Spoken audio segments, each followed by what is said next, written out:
Hi, this is Phil, and I'm here to tell you all about the Capes and Lunatics Patreon. Get early access to all of our interviews, including the monthly Chichester chats with writer and comic book legend DG Chichester, new episodes of classic Capes and Lunatics shows, including The Quantum Zone, This, That, or the Third, and many, many more specials, all completely uncensored. Access starts for $3 a month, full video when you pledge $5 a month. Check out the link in our show notes or go to patreon.com/capesandlunatics. Hope to see you there. Shine bright like a diamond. All right, kids. Welcome back to another episode of Marvel Tales. I am Phil. Joining me, as always, the Dazzler's biggest groupie. It is Justin. Yeah. Swooping back in to talk about Miss Allison. Yes. Dazzler, the sitcom. Yes, kids, yes. We're going to cover Marvel graphic novel number 12, which is Dazzler the movie, which, again, well, I thought this was your pick. I thought you had read this before, but this was a first-time read for both of us. So yeah, see, I thought I had read this before, too. But what I was getting wrong in my head was that I think it was an issue of Marvel Fanfare. That had Dazzler, and I think in my head I was getting those two mixed up. Maybe. Yeah, because when I started reading this, I was like, wait a minute, I actually haven't read this. Mm-hmm.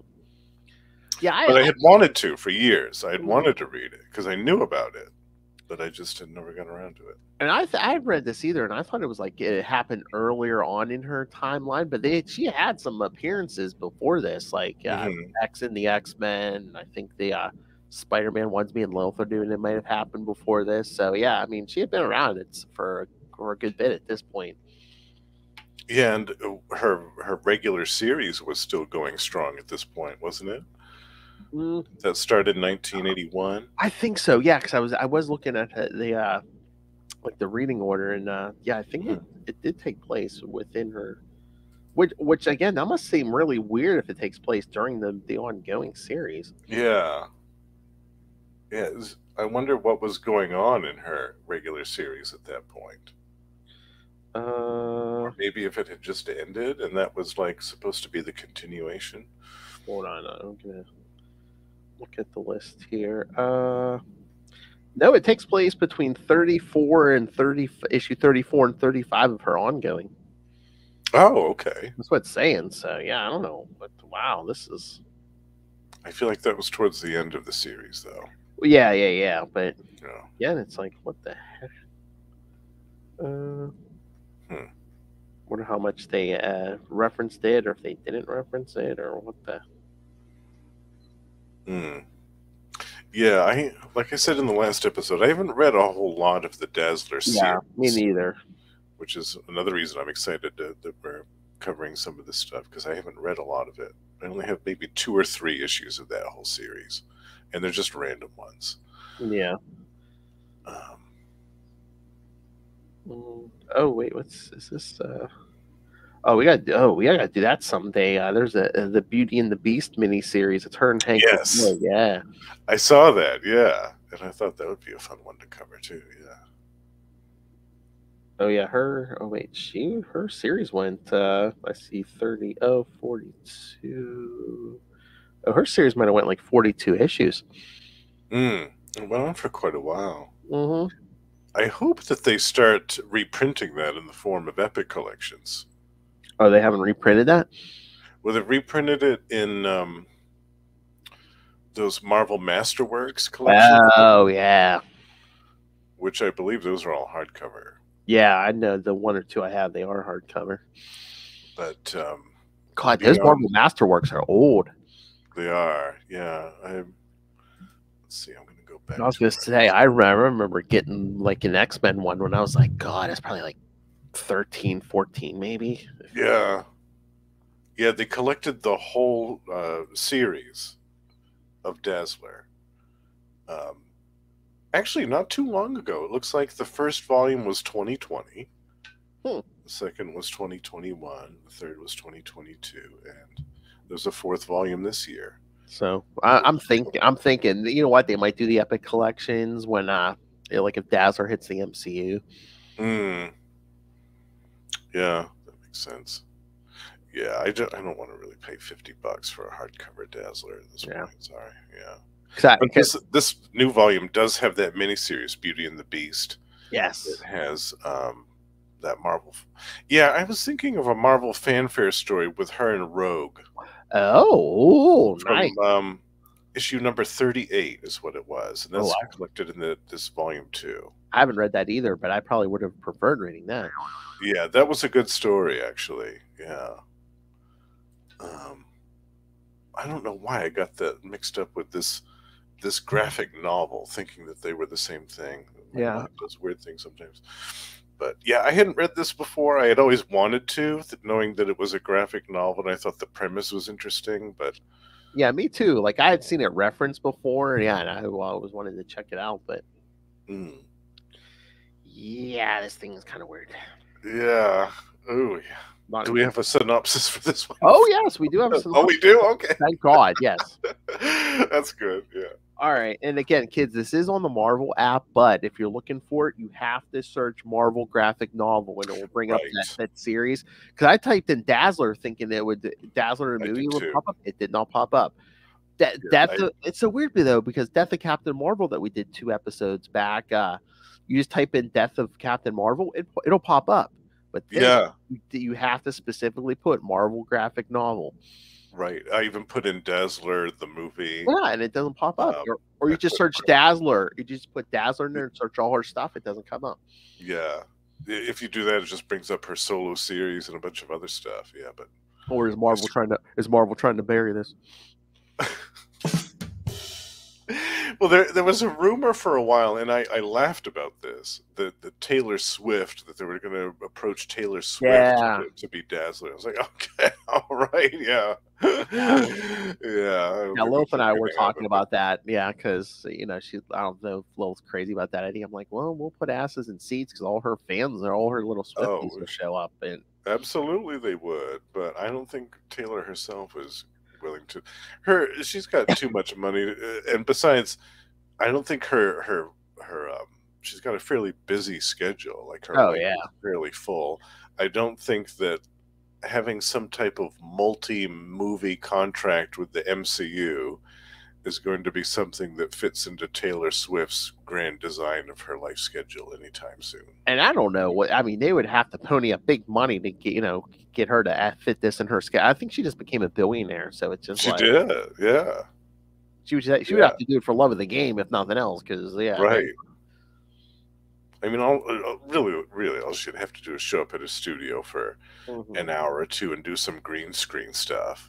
But although I know Lilith was against the idea. I wouldn't mind from the sounds of it. Until anything gets discovered. But it sounds like she's a decent person, because I know she was giving bonuses to everybody like on the tour, like even like the guys who drive the trucks that transport the equipment around and stuff. And I don't know if she does this everywhere or just here, because she's from around this area, like Pittsburgh. Like she did make they said like a big contribution to the food bank and stuff here. Oh yeah, I read about that. Yeah.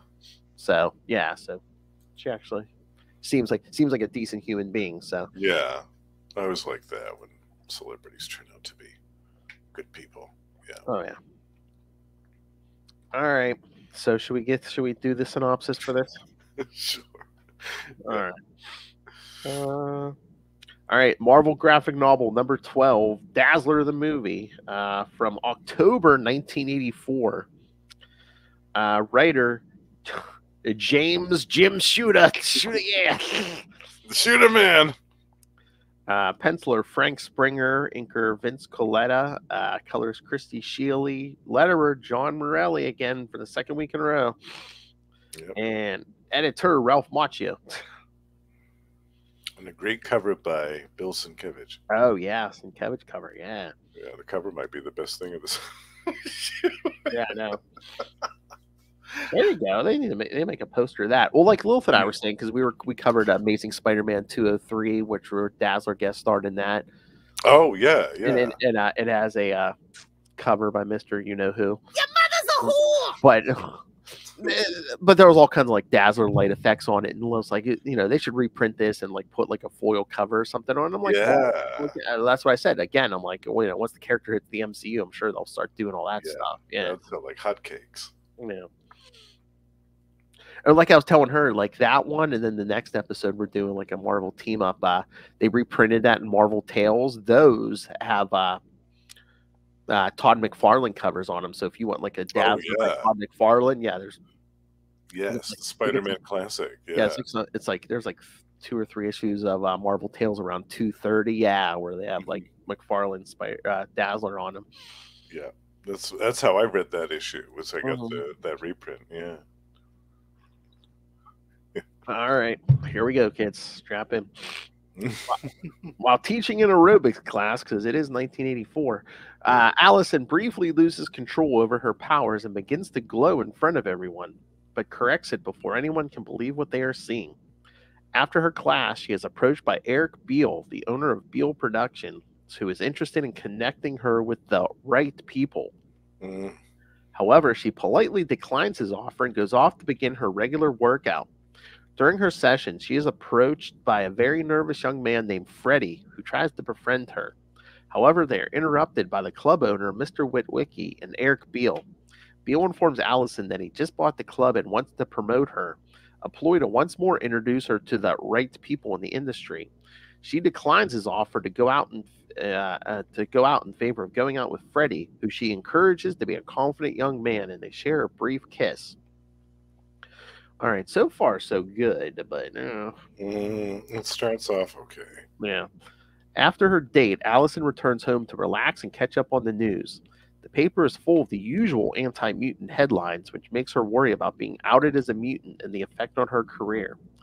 Alison gets a call from Storm of the X-Men, who is concerned about her well-being with the current wave of anti-mutant hysteria, but Alison insists that she is fine and she can look after herself.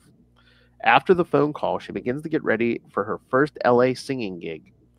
Elsewhere, at the mansion of Roman Nekobah, Roman sees out his latest female conquest and goes through his rigorous grooming routine so that he is presentable for Dazzler's show.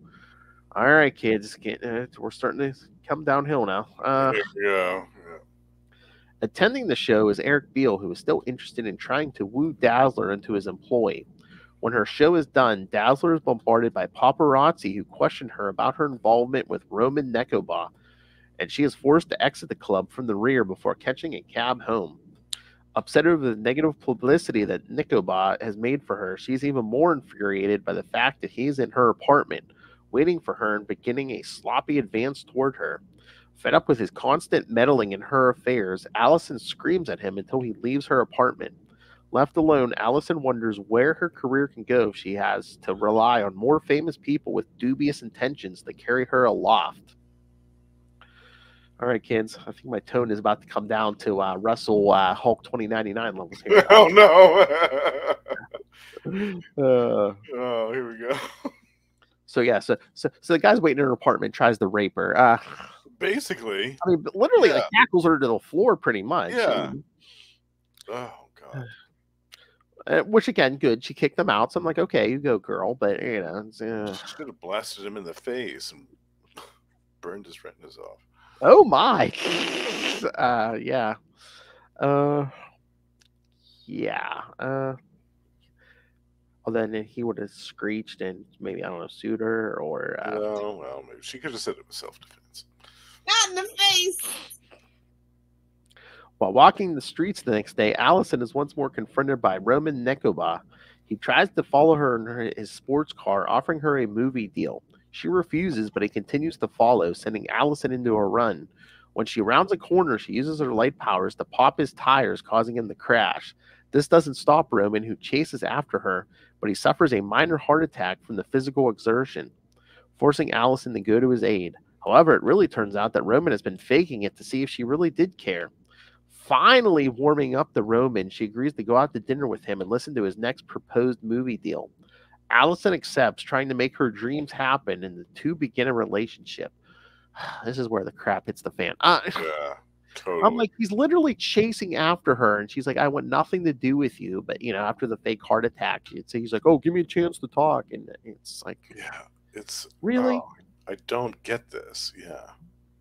I mean, I think the point of this is like the seduction of fame and stuff, but I'm just like, yeah. I mean, the dude starts off very creepy, and just. Yeah, I have a hard time believing that Allison would forget the fact that the dude broke into her apartment. Pretty much tried to rape her. And tried to rape her. He assaulted her here in her own apartment. And that was like his opening play. Like, he's literally a stalker. Yeah. And then he's following her in his car. Like, and then fakes a heart attack to get her to rush over to him. Like, that's psychotic behavior. I know. She's literally running away from him on the street. And he's like, no, wait. Yeah. No, this is where this went down. I thought it opened up okay. Yeah, and again, it's like if Roman had been more like closer to like Freddy, like that personality, I'd be like, okay, Mm-hmm. But no, that guy's almost like he's a full-on stalker. He was an attempted rapist, and it's just like. And when we first meet him, he had just had a one-night stand, bang some girl that was probably old enough to be his daughter. Like, mm-hmm.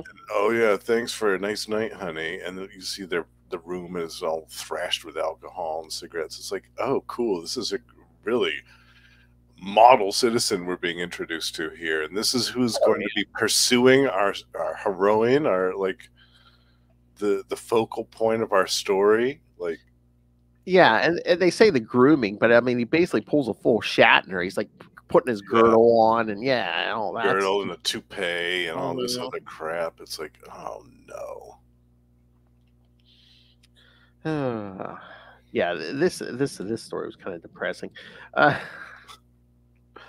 This gains them a lot of publicity, and Allison starts living the life of the rich and famous, openly indulging in its excesses. She eventually reveals to Roman her mutant nature, and Roman is impressed, not at all turned off by her mutant nature. In fact, her revelation only makes their relationship stronger. Boo. Yeah, I know. Oh, I'm sorry. Yeah.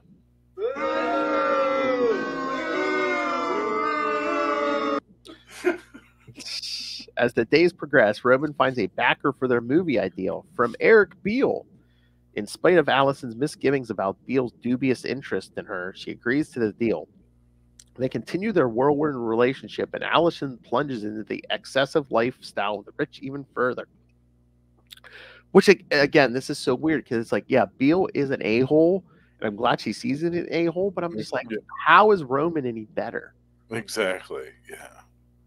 She would have, the Dazzler that I know would have kicked him to the curb and not think twice about it, and never given him the time of day again after that. I mean, again, if you think about it, Roman's worse than Beale, because so far all Beale has done is to be like, oh yeah, I bought the gym, so now you can date me, which is creepy itself, but he hasn't physically tried to attack her yet.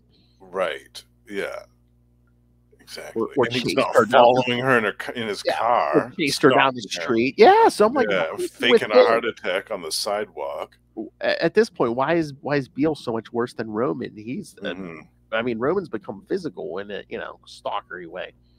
Yeah, exactly. Yeah, I don't get it. Days later, she looks at herself in the mirror and is a little more than shocked to find that she is losing her shape.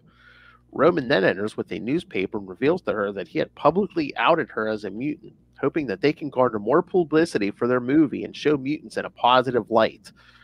Okay, Justin, again, another warning sign. He outed her. I mean, how? Yeah. I mean, that should have been the last straw for her. Mm-hmm.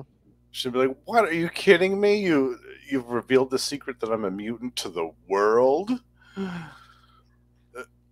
Oh.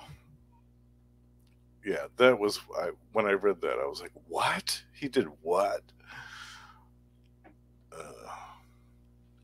Again, another warning sign. It just... At first, Allison is horrified that Roman has done this, but eventually she decides to go through with things and agrees to make a public demonstration of her mutant powers. And again, if you hadn't done that, maybe that you could play it off as, oh, it's a publicity stunt. I'm not really or whatever. Right. Just he's drumming up some hype for the movie. That's all. Exactly. Yeah. Exactly. The appearance happens at an airport where Alison displays her powers to a large audience by drawing energy from the sound of a jet engine to fuel her mutant power. The audience is horrified by the display and is visibly afraid of Alison's powers. A number of them flee the scene. Leaving, Dazzler is upset by the reaction, and when they return to their hotel, they are confronted by a group of anti-mutant bigots that Dazzler has to fight off with her light powers. And I guess at this point, like she absorbed so much energy from the planes, her powers have changed. Now she can store it up. But I guess like a battery, yeah, just had to could shoot it out and stuff. But now she can store it. Yeah. Dazzler decides to get back into shape, and in spite of the negative press that is generated from the revelation that she is a mutant, the film project goes on with a story that shows mutants in a positive light. The constant and frequent violent protest against the movie deal has Roman worried about their mutual safety. However, Dazzler finally embraces her mutant nature, is not worried, and assures him that she can look out for both of them. When they screen the completed film, anti-mutant rioters smash into the studio, forcing them to flee. Dazzler once more uses her light powers to get them out of their jam. The next day, she is called by Roman, who tells her to go to the Beale production company before strangely hanging up the phone. Arriving there, she is told that Roman has left and that Eric Beale wants to meet her. There, she is blackmailed by Beale, who had bought Roman by offering him a new concert tour, and he demands that she sign a new contract with him where he owns her lock, stock, and barrel, or face the destruction of her print and the career suicide that would follow. Alison does not break and refuses to sign the contract. She then uses her light powers to destroy both her and Roman's contracts, as well as what is supposedly the only print of the film, before storming out of the studio. She is met by Roman, who, after finding his courage, had returned to try and terminate his contract. Alison tells him what she had done. With everything sorted out, Alison and Roman part amicably, and she vows that he will see her again before walking away, more proud of who she is. And right here it says the story is continued in Dazzler 35. 35. Yeah, so literally, they picked this back up in the middle of the ongoing series, which I think was also written by Jim Shooter, if I remember right. I think he was writing the regular title at that time. 35, written by yep. Yeah. So does that mean that we see more of Roman? I'm looking at this synopsis for 35 now. Yeah, well, first thing she goes back to her old apartment, that she hasn't been to since she was outed as a mutant. She gets a job as a waitress at an all-girls club. Oh yeah. Runs up against a mean roller derby team, and then after that, I don't think that I don't a different writer. Yeah, I guess the only they kind of pick it up, but the only effect on the ongoing series is now everyone knows she's a mutant, I guess. And again, it's Roman, another warning sign. It's the dude. I mean, he signed that contract, and he was basically just going to sign her away, and now. It's just he finally he screws up some courage to go back and, Yeah, he's rushing back. He's like, oh, I need to wrap up. Well, why did you even sign it in the first place? Yeah, exactly. If you say that you love Alison and all this stuff, which I always thought was crap in the first place. Yeah. I never understood this romance between Roman and Alison to begin with. Yeah, like I said, we see what an a-hole Beale was, but I didn't think Roman wasn't that much better. Yeah, and it's such a sudden shift. All of a sudden she hates his guts, and then after they're working on the movie project together, and all of a sudden she's like, "Oh, I'm really glad we got the time to get to know each other." Why are you all of a sudden having this change of heart about him? There's no exposition to detail this change of heart for her whatsoever. It's not a good representation of her character. I think it makes her seem shallow, that it's oh, you can get me a movie deal and stuff. Oh, okay. Yeah, we can. Exactly. Yeah. That's how I took it. Yeah. And her whole oh, look at me, you know, I've gained weight. She's looking at herself in the mirror. Oh, I've gained weight. I'm drinking all the time. I'm smoking cigarettes. Like, what is Oh this? yeah, there's at least two different scenes. One of her doing the hand bra and stuff. Yeah, a Yeah. bunch of scenes of her just posing in the mirror. I don't understand this. Yeah, I don't get it. But again, like I said, the whole thing with her changing her mind on Roman. Is that just Jim Shooter's sloppy way of trying to show like the seduction of show business or something? Maybe, yeah, and how it can allure people and how it can change people down to their very core, like it did with her. How Because she, that one scene, she's like smoking a cigarette. She's like, "Wait a minute, when did I start this?" yeah, yeah, yeah, and then she starts looking at herself in the mirror. Yeah, and I, I see the value in that. And to be honest with you, I would have liked to have seen more of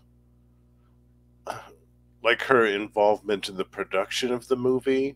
Like my Yeah. favorite part was when they were actually filming the movie.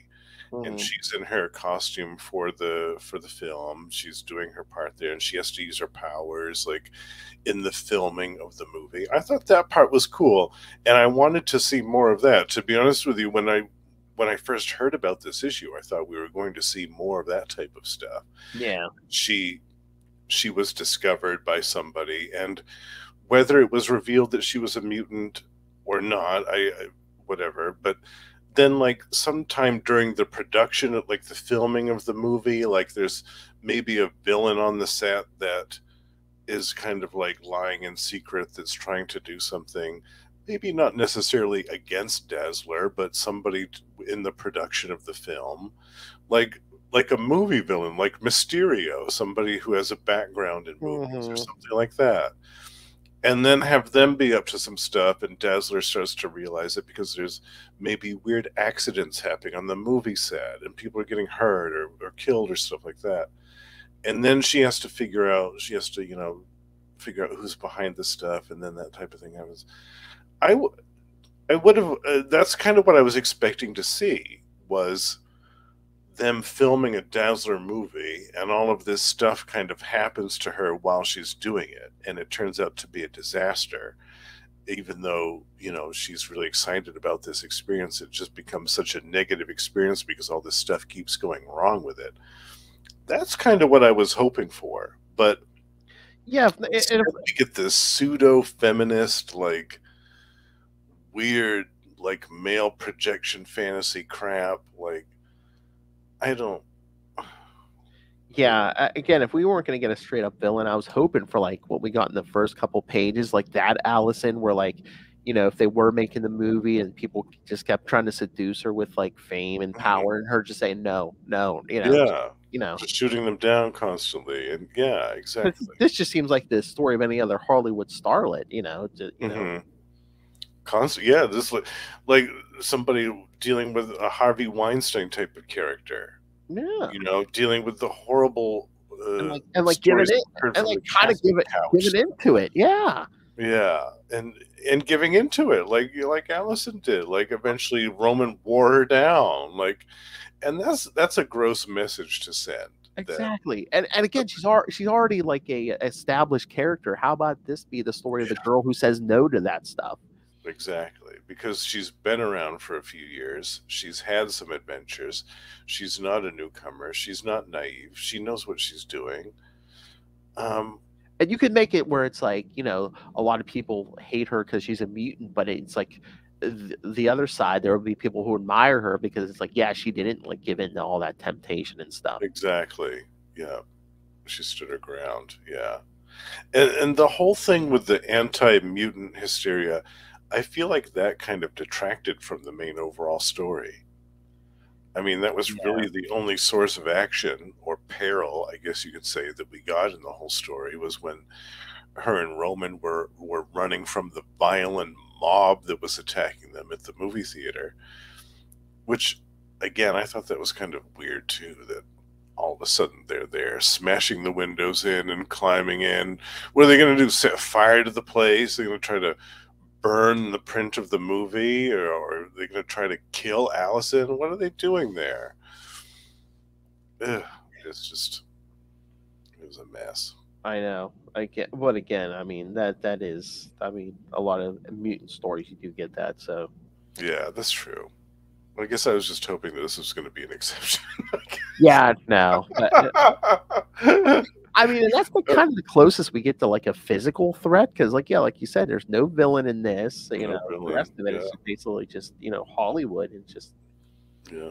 Very brief action sequence with her blasting Roman's tire and her doing the stuff with her powers on the movie set, like, and her demonstration of her powers where they can see her light from space. Like, I just didn't understand the point of any of that stuff. And I knew that going into it, looking at the year that this was written, 1984, almost 40 years ago, I thought, okay, we're going to have at least one part where Allison has to fend off some nasty dude.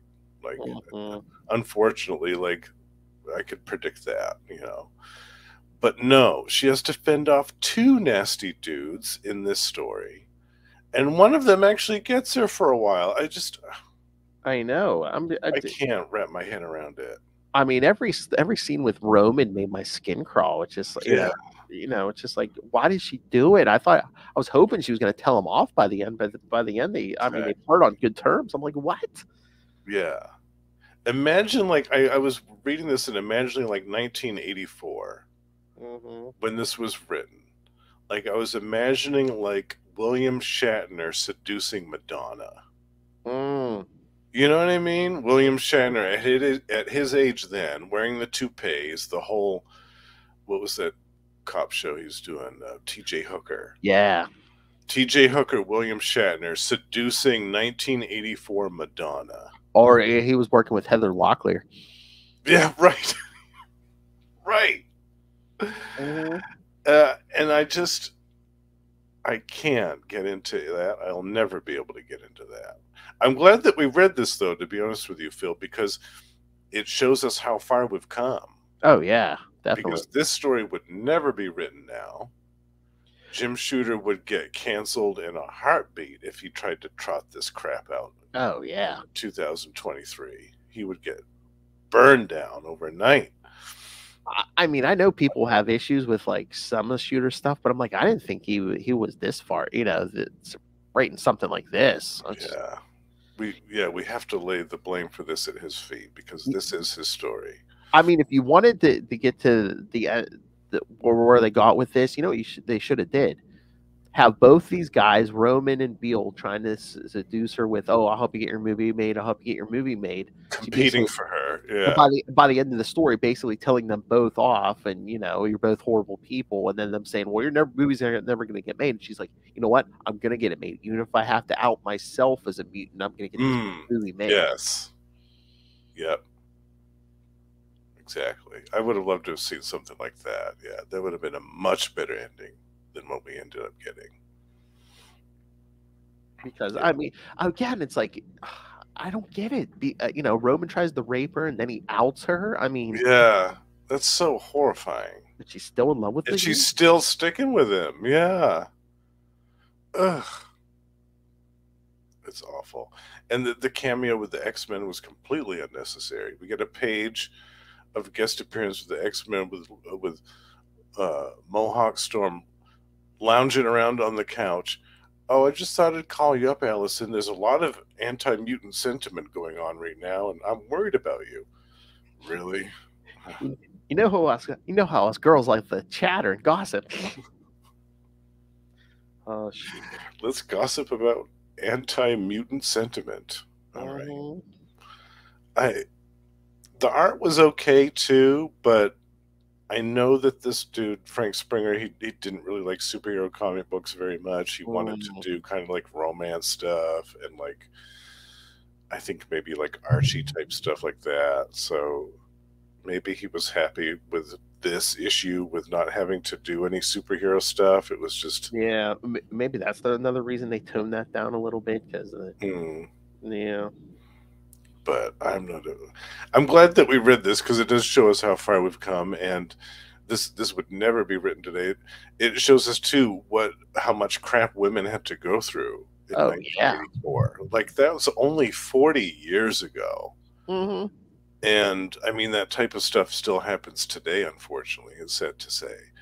But it was a lot more prevalent then, and a lot of stories were never told. Like this type of scenario would go unnoticed or unwitnessed or unreported for decades. Oh yeah. Which is really sad. But I'm glad that Alison did have her triumph at the end. Yes. She blew up the print. She stuck to her principles and all that. I wish that this whole this plot with romance with Roman, that whole romance plot, that was so awful. Like, that needed to go. Yeah, or at least at the end, at least have her be like, you know what, has to be goodbye. You know what, I know you care. Well, in a sick, twisted way, but she should have just been like, you know what, I have to cut you out. You're not good for me either. Goodbye. But they left them on such good terms. It's like, oh, I'll see you again. It's like, really? He was I'm about almost to afraid to read it. He was about to sign you away into slavery and walk away, and it's like, yeah, and he outed you as a mutant to the whole world. He raped you. It's like, again, I think Roman did more nasty stuff to her than Beale did. Yeah, if there was a villain in this issue, it was definitely this Roman. Yeah, because Roman at the beginning, he wanted to date her. She said no, so he kind of let it drop. At the end, yeah, he kind of wanted to own her career, but it's like, I think Roman did more stuff to her than Beale did. Absolutely. At least Beale didn't out her. He didn't stalk her at her apartment, try to rape her. He wanted to date her in the beginning. She said no, and like he kind of, he kind of was like, oh, you'll regret this, but he didn't like physically attack her or anything. He didn't try to go out and ruin her life or anything like that.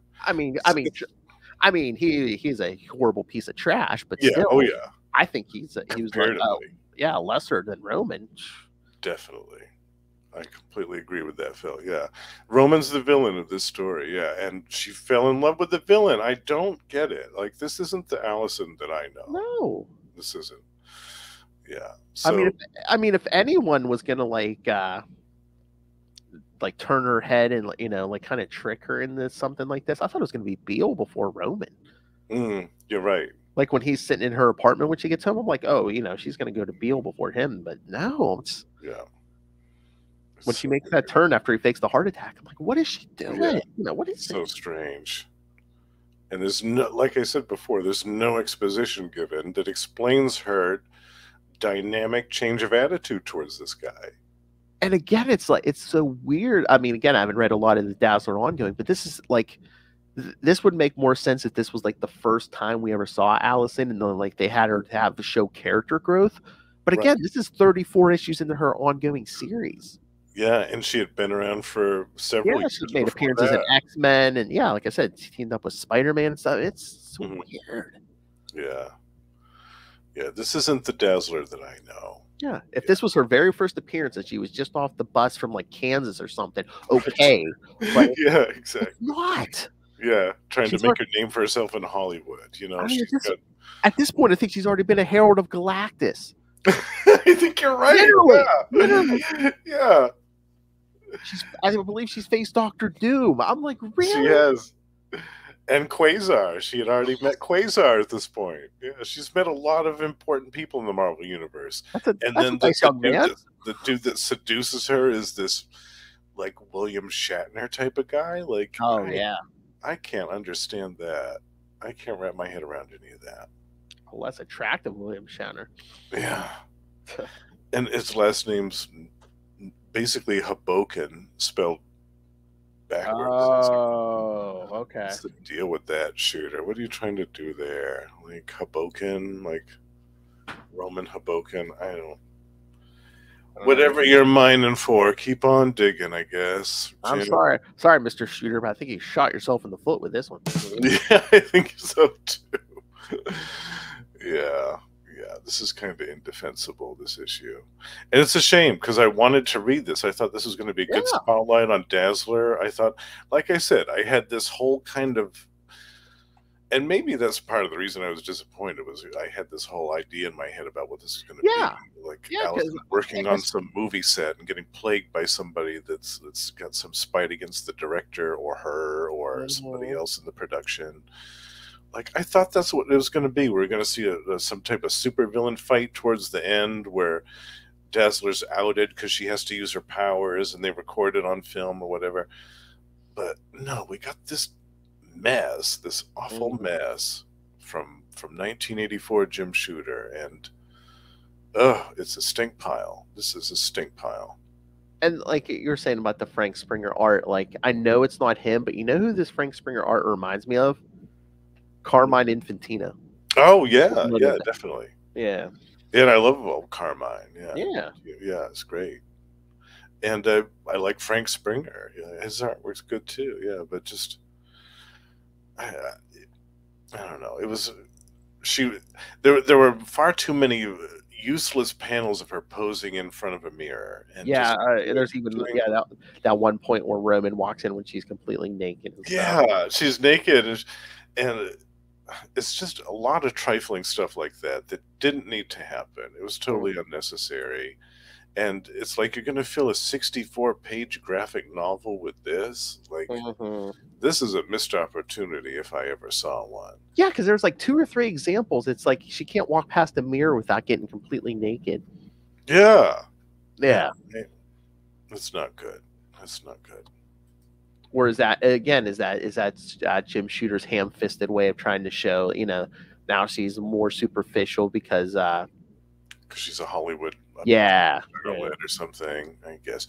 But if you're gonna have that narrative, like make that be your main narrative for the story instead of just this little tangential thing that you address for maybe a couple of pages.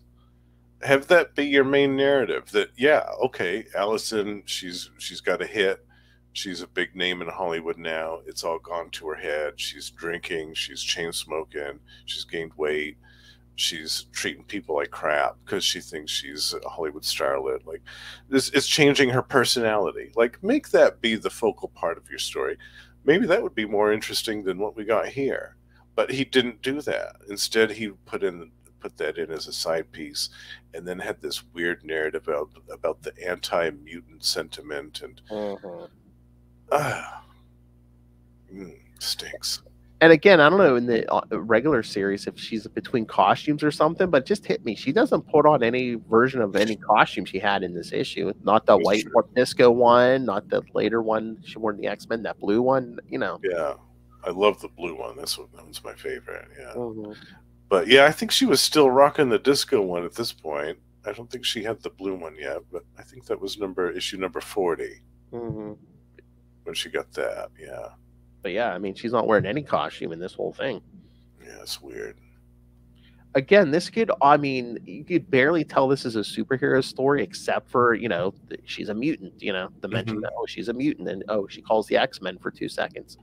Right. Yeah. I wonder if Shooter just wanted that, or if it's just like, we're calling the X-Men to show that this is in continuity or something, or maybe there was maybe they were building up some larger story, because I remember in the X-Men title for a while, that was all we heard about was anti-mutant stuff going on. Oh yeah. So I wonder if that was a conscious decision of them for an overarching story. You know what? The solicit that I guess they sold this on. It's on here because it says winging her way out to Hollywood to make her first film. Dazzler's license to be on the upswing, but then her greatest nightmare comes true, turning her very existence into a hellish fight for survival. As the world learns that Dazzler is a mutant, with bigots and mutant haters hounding her and rapists. With her powers undergoing a surprise metamorphosis, Dazzler seeks aid from the one person who might be able to help her. Storm of the X-Men, not to be missed. So again, you throw in one page of a telephone conversation with the X-Men, and then you can throw the name Storm and the X-Men in the solicit, I guess. Yeah, and since when does Allison turn to her for help? Yeah, before she happened in this issue. Was she calling them a lot? What? Yeah, Storm calls Allison. Oh, yeah. So she's the one that calls Allison. Yeah. Allison doesn't turn to her for help. Yeah, I mean, she eventually joins the X-Men later on. Yeah, but in this issue, she doesn't call up Storm for help. I guess if you word it that way, though, you think the X-Men are going to show up by the end of this thing. Yeah, they're going to help her with the riot mob or something, right? Yeah. Oh, man. I just want to know why, when she's making that movie, she dressed like Titania. Right. I still think that was my favorite part of the issue, though. I wanted to see more of that, like her actually on the movie set, filming stuff, like being a movie star, getting into it, having fun with it for a little while, and like kind of like letting loose a little bit. And then, you know, discovering, okay, there's murders or whatever happening on this movie set. Like, there's problems that we need to take care of. Ugh, it was a missed opportunity. It definitely was. Yeah. So, wait a minute. I was going to say, who did this pinup in the back? I think that's Bill Sienkiewicz. Oh, is it? Okay. I think so, yeah. Nice. I think it is. I think he did the cover and that, if I remember right. But yeah, that whole thing with Roman at the end just throws me, because shouldn't she have been like, "No, you signed the contract. You're gonna go back to tear it up, but you signed that contract." Yeah, and you tried to read. Exactly. And in that description you were just reading, the nightmare struggle that she goes through is against Roman. Like, it's not against like these anti-mutant people, this nightmare struggle. It's against this guy that won't leave her alone and tried to rape her and all this stuff. He's grooming her. Like, it's gross. Because like the last we see of Beale, she like decks him, which is good. But I'm like, shouldn't she have gone home with Roman and decked him too? Yeah, exactly. That would have made a good ending. Or you know what? Or at the end, they should have revealed that Roman was like mastermind or somebody with like hypnotic control, and be like Mesmero, yes, or mastermind, or somebody like that. Yeah, some mutant villain with hypnotic powers. Like, I would have accepted that. Okay, Allison fell in love with this dude because he hypnotized her. Like, I get it. Like, that makes sense to me. That's something that a villainous mutant would do. Some villainous dirtbag mutant would definitely go up to a beautiful woman like Dazzler and be like, "Oh, you're in love with me, aren't you? Oh, yeah, sure." And then it could be like, "Well, you beat me, but guess what? I outed you to the world as a mutant." Yeah. Yeah. And then she could be like, "Well, I don't care. I'm going to own that. Like, I'm going to accept the fact that the world knows, and I don't care. I'm going to be okay with it because I still beat you at the end of the day." Like, that would have been a great ending. Because think of all the stuff Roman did in this story and frame it in a new light as, oh, this is a supervillain in disguise. It makes much more sense, doesn't it? It does, absolutely. He tries to seduce her, and then when she doesn't fall for it, he goes, "Oh, F it, I'm just going to hypnotize her," or something. Yeah. I would have accepted that a lot more. Or like you said, we're dealing with Hollywood. What about Mysterio? Yeah, so some villain that's associated with movies, and I think there's a couple of others, like ex-actors or something like that would have been an ideal foil for this story. Yeah, and would have made for a great little fight for Dazzler at the end of it. Or if you wanted to do cosmic enough, if you really wanted to do the seduction of Hollywood, what if it was like Mephisto or something? Like, make it a demonic story. And by the end, it's like, oh, you know what? You can have the #1 movie in the world. You can, everyone will love you, even though they know you're a mutant, but you got to sell your soul to me. And it's like, it's final battle. She's like, no, I'm not going to do it. Yeah. Yeah, I would have liked that too. Yeah, but again, it didn't matter to me that there wasn't like a traditional supervillain or anything behind this. It's just the whole Roman thing. Yeah, it put a sour taste in my mouth for sure, this whole thing. Oh yeah, I mean the rest of it, it would have worked mostly. The Roman thing just poisoned the whole thing for me. Yeah, they didn't really focus on one particular thing. Like this plot skirted around the whole thing with the seduction of fame and how it changed Allison.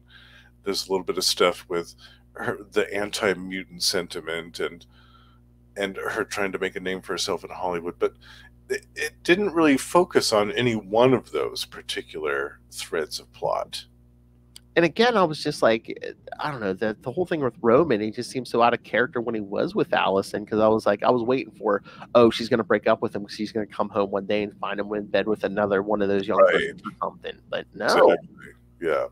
I'm like, really? This guy changed his spots, the partying and sleeping with different women every night. Really? All of a sudden? Yeah. Overnight, they both have this miraculous change of heart, like it's a Lifetime movie or something. After he tried the rape, but all of a sudden he's the good boyfriend. I'm like, really? Yeah.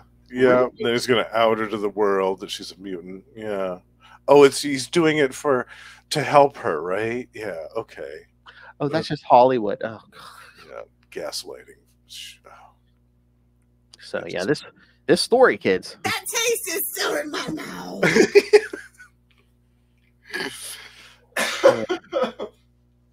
Like I said, though, I'm glad that we read it because yeah, we have come a long way. Yes, we have come a long way since this, and especially female characters are treated, thankfully, with a lot more respect.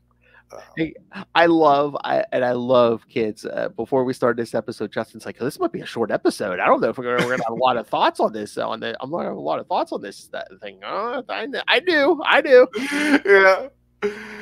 Yeah. Sometimes more comes out when you're bashing something than you're. That's praising. True. That's true. They can't be good all the time. Like, yeah, we can't always cover all the. Again, kids, we're not phonies. If it's bad, we'll tell you it's bad. That's right. That's right. We're not going to blow any sunshine. I found a little clip about that. I was reading on Wikipedia about Dazzler a little bit earlier, and it said, in an attempt to draw more attention to the series, Shooter, Springer, and Vince Colletta created Dazzler the movie, the 12th entry in the Marvel graphic novel series. The story publicly outed Allison as a mutant, a development that would drive subsequent issues. It did little to boost sales, and Gagnon would later call Dazzler the movie the most extravagant waste of the graphic novel format to date.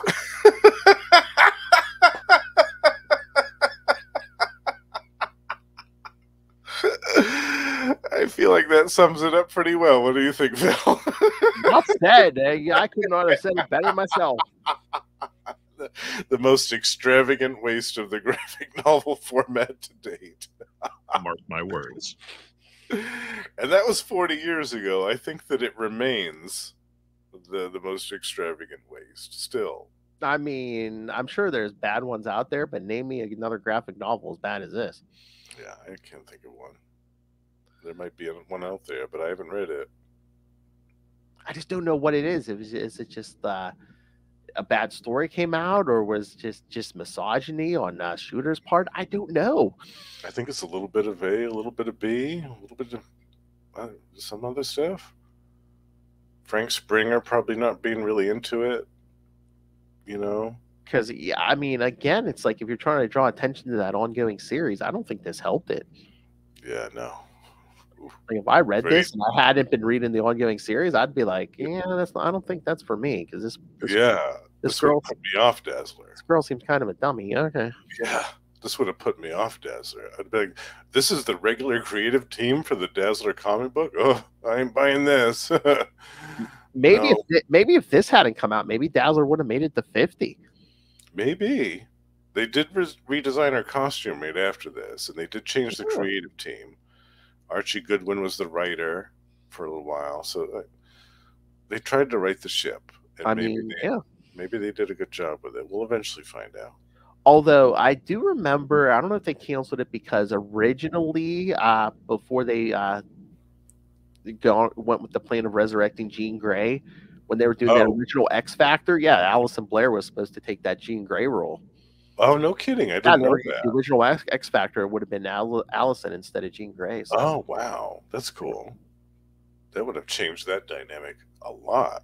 Mm-hmm. Wow. So I'm trying to remember. Is it the last issue of Dazzler, which I haven't read? I would need to read that too, but I swear there's like a page somewhere where it's like, I think it's her and Beast walking away from like, away from like quote unquote camera. And it's like basically him saying something like, oh, let me tell you about something called X Factor or something like that. Mm-hmm.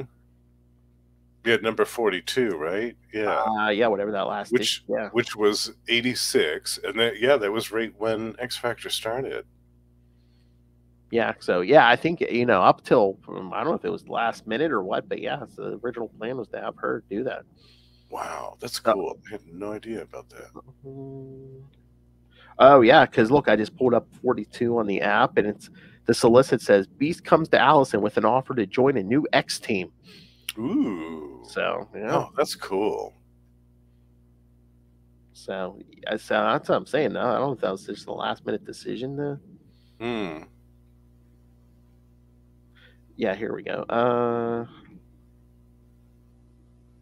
Yeah, last panel of the last issue. Yep, there's Beast. And, Oh yeah. lots of factors to be considered, Daz. For instance, not that I dream of exerting influence, but how does the X factor strike you? Oh wow, that's so cool. Mm-hmm. I love that. Oh God, that could be a what if issue. What if Dazzler and X Factor? I mean, the whole thing would be like, oh, what if they had never found Jean Grey at the bottom of the river there? Yeah. Yeah. What if Jean Grey never came back and it was Dazzler? Yeah, that would be so cool. Hell, I don't think Cyclops would have came back if it wasn't Jean Grey. So probably would have been Iceman, Beast, Angel, Dazzler, and maybe someone else. Yeah, give me that what if. Yeah, I would love to see that. I'm still happy that she became part of the X-Men. Yes, but she wasn't an X Factor. She at least found a good home in the X-Men, because I was reading the X-Men regularly when she was a member of the team.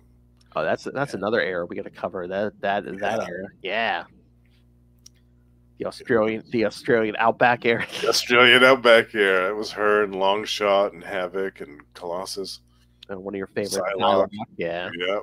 Oh, love that team. Yep. Oh, you go far enough along, get like the first appearances like Gambit. And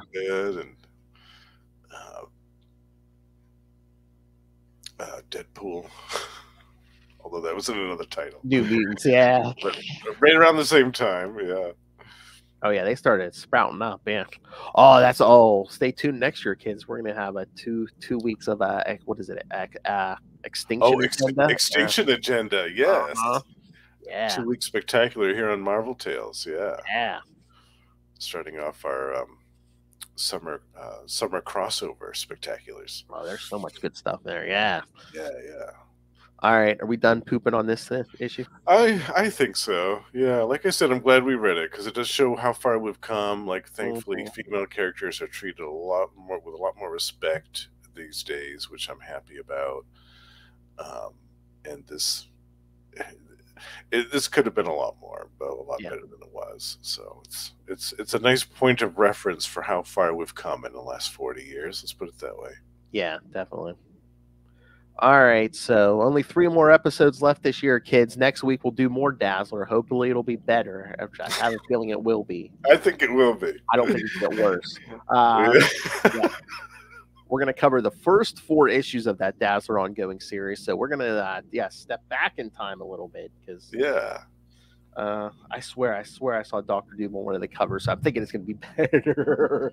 Oh yeah, I think so too. And just looking at the creative team too, I think there's some good stuff. Yeah. And then the last 2 weeks we'll get you some holiday episode or issues for like Captain America 292 and Thor 444. And the last week will be Iron Man 254 and 313. So send us your thoughts on all of those and stay tuned for Defenduary. Yes, Defenduary all month long. Yes. All right. So lots of good stuff coming the rest of this year and in 2024. Trust me, Justin and I take painstaking detail on what goes where and what we're going to cover. So we have a nice full variety, a nice smorgasbord of variety next year. It's always on our minds, kids. That's right. All right, so send us your thoughts. Email us, CapesandLunatics@gmail.com, or call the voicemail 614-382-2737. That's 614-38-CAPES. And like I said, I think I said last time, if you want more Dazzler, check out Ultimate Spider-Cast. Lilith and I will be doing Amazing Spider-Man 203 and then Marvel Tales 108 and 109 for more Dazzler needs. Yes. All right. And remember, you can find all things Capes and Lunatics, episodes, social media, merchandise, and the Patreon. Join the Patreon Elite like the owl over there. Yes. Join me in the Patreon Elite to get access to all the bonus episodes, all the perks, all the good stuff, all the uncensored Lilith Hellfire you could possibly want. Yes. All right. So, yes, find it all at tubespace.io/Capes and Lunatics Podcast Network. That's tubespace.io/Capes and Lunatics Podcast Network. All right. This is Mr. Justin the Owl. You'll hear him here every week on Marvel Tales, once a month at the end of every month on We Are the Night, the Batman Podcast. So, everyone loves that show. Batman, my favorite character. I gave you one episode It is off, a fan right? favorite. Yes. You can hear him twice a month on Electric Mullet, the Superman podcast, where we go in order from 1986 on. And, of course, once a month, you'll hear me, Justin, and that crazy hillbilly Russell cover the Energon universe, all the new Transformers and G.I. Joe stuff coming out of the out of Image Comics right now. So check that out. And the king of podcasting is not done there. Justin, where else can people hear you? You can find me on even more shows. You can find me twice a month on Gamma Charge, the strongest podcast there is, where me and my pal Russell talk about Incredible Hulk and the sensational She-Hulk twice a month. We also have a Patreon page, so do check that out. And Russell and I are joined by our friends Sparky and Ray over on Predator and Prey, the Yucha podcast. That's also twice a month, and we talk about Fox's Predator in comic books, action figures, movies, and more. And also, Russell and I have another side project, Gone the Form of Man, the Etrigan podcast, where once a month we talk about DC's Demon in going back all the way to 1973 and 4, Jack Kirby's Immortal series. We're having great fun with that. And last but not least, The Lost Library of Legends, my solo podcast, is a spotlight on forgotten and undiscovered comic books of the last 40 years. And the latest episode is a spotlight on a 4-issue miniseries from 2013 published by Dynamite Comic Books called The Owl. Ooh. Who wrote that? Who wrote that? You'll have to find out. You'll have to tune into the episode and find out. Nice. Cock-a-doodle-doo. Tap, tap, tapping my way downtown. Well, that escalated quickly. Yes, I love a tease. Yes. All right, come back next week. I haven't even read it yet, but come back next week for a better Dazzler story. Yes, it's definitely going to be better. I haven't read it, and I almost guarantee it's going to be a better story. Well, it's written by Tom DeFalco, and it's got pencils by John Romita Jr., so we're in good hands. I would bet my life savings on that. Yeah, it's going to be a better story. And we see Dr. Doom, so we're going to be in good hands. We're going to be in good shape. Petty college dropout, yes. All right, kids, come back next time. And remember, be a nice person.